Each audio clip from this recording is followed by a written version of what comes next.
Assalamualaikum semua, bertemu saya lagi Cikgu SR. Okey, jadi hari ni saya nak kongsikan teknik ni dah lama dah digunakan semenjak 2000 berapa tak ingat lah, 2015 ke 16 tak ingat.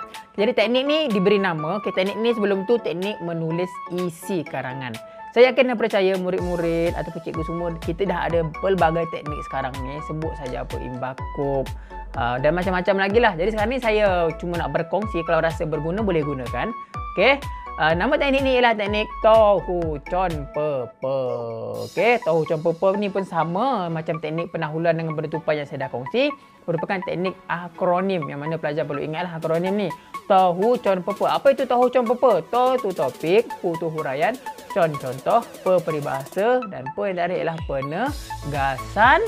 Apa dia? Penegasan isi. Okey. Hari ni kita akan tengok satu persatu. Saya kongsikanlah sedikit apa itu to tu. Okey, to ayat topik menyatakan adik utama dalam perenggan isi, mengawal isi suatu perenggan. Okey, maknanya sekarang ni topik ni merupakan isi. Okey, isi dalam karangan. Sebab kalau macam bahagian A, memang dia akan, kalau macam bahagian A bahan rangsangan dia akan bagi isi lah, biasanya 3 atau 4 isi. Untuk bahagian B, dia akan hanya bagi tajuk saja, isi kita kena fikir sendiri. Jadi to ni merupakan isi dalam karangan. Okey, hu ni merupakan huraian. Tujuan dia menyokong ayat topik atau menyokong ayat isi. Kita boleh bagi fakta, pendapat, peristiwa, sebab dan akibat dan juga statistik. Okey, maknanya sekarang ni untuk huraian ni macam sama juga. Kalau kita blur ataupun kita macam tak ada idea, kita boleh gunakan teknik soalkan, mengapa, bagaimana, apa, siapa, di mana. Boleh gunakan untuk huraian. Okey, saya tegaskan untuk bahagian A, huraian 1-2 cukuplah. Okey, 1 pun dah okey. Untuk bahagian B, saya galakkan huraian tu buat minima 2. 3 lebih baiklah. Okey, seterusnya lepas hu apa? Contoh. Okey, contoh ni menguraikan ayat huraian berdasarkan bukti. Maknanya kita bagi contoh terhadap isi dan juga huraian yang telah kita nyatakan. Okey. Seterusnya apa? Peribahasa. Okey, menjadikan isi perenggan lebih menarik.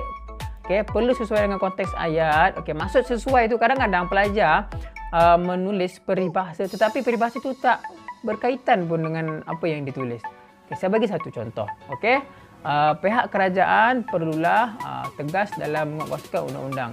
Tiba-tiba dia masuk bawah tu bab kata pepatah, contoh menentu buluh bila dari rebungnya. Okey, dia orang kata tiba kan, tiba dia menentu buluh, maknanya tak ada kaitan. Okey, untuk peribahasa nanti saya akan kongsikan teknik memasukkan peribahasa dalam karangan, jadi boleh tengoklah nanti, boleh saya akan update lah teknik-teknik untuk bagaimana cara yang paling mudah dan berkesan untuk kita masukkan peribahasa dalam karangan. Sebab ramai pelajar yang lemah dan juga tak tahu macam mana letak peribahasa ni. Tapi tak apa, nanti cikgu akan kongsikan. Okey, saya terus okay. Sebelum tu, ingat peribahasa dia bebas. Dia tak ada ikut turutan. Walaupun nama dia Tohu Chon Pe Pe, tapi pe peribahasa ni boleh letak di bahagian atas, bahagian bawah. Tak kisah, terpulang kepada murid bebas. Okey, pe yang terakhir, penegasan isi. Okey, penegasan isi ialah kita contoh antara langkah menangani COVID ialah menjaga penjarakan fizikal. Maknanya untuk penegasan isi ni kita just ulang balik, cuma kita tegaskan. Contohnya kita boleh letak, okey, oleh itu jelaslah bahawa menjaga penjarakan fizikal merupakan cara menangani COVID-19. Itu contohnya lah. Okey, jadi sekarang ni saya harap semua jelas. Saya akan berikan contohlah bagaimana untuk kita menulis contoh karangan menggunakan teknik Tohu Chon Pe Pe. Contoh saya ambil soalan langkah amalan berjimat cermat. Kita mula dengan topik tu apa? Isi. Okey, selain itu menanda wacana, ibu bapa seharusnya menerapkan amalan menabung dalam diri anak-anak mereka sejak kecil lagi. Okey, lepas isi apa? Huraian. Okey, kita huraikan. Hal ini kerana suasana keluarga merupakan cara yang paling cepat dan efektif bagi membentuk kepribadian anak-anak. Contoh apa? Contoh, kita bagi contoh.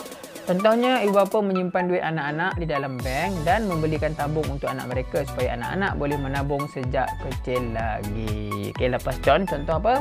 Peribahasa. Okey, macam saya cakap sebelum ni, ingat peribahasa tak semestinya kita hanya menggunakan ibarat bagai umpama bak seperti. Kita juga boleh menggunakan cogan kata, kata-kata hikmat, kata-kata tokoh dan apa saja hadis Nabi pun boleh, kata-kata para sahabat Nabi pun boleh terpulang, kata-kata tokoh Cina, tokoh Barat, kita boleh gunakan dan dia punya markah ataupun orang kata tahap itu setaraf dengan peribahasa. Jadi jangan segan silu, jangan selama ni ingat peribahasa je guna. Okay, macam biasa saya akan ingatkan balik, kalau buntu tahu peribahasa apa yang boleh guna, boleh tengok saya punya blog syairanroslan.blogspot.com, dan kalau buntu juga boleh tengoklah video yang saya akan buat nanti, teknik memasukkan peribahasa dalam karangan. Okey. Seterusnya yang terakhir, okey, oleh itu tegaslah bahawa didikan ibu bapa menerapkan amalan menabung dalam didik anak sejak kecil merupakan langkah mapan. Mapan ni berkesan, okey, yang boleh diambil bagi menggalakkan anak-anak muda berjimat cermat. Okay, maknanya sekarang ni kita tutup isi kita dengan penegasan isi supaya karangan kita tu tidak menyelewang.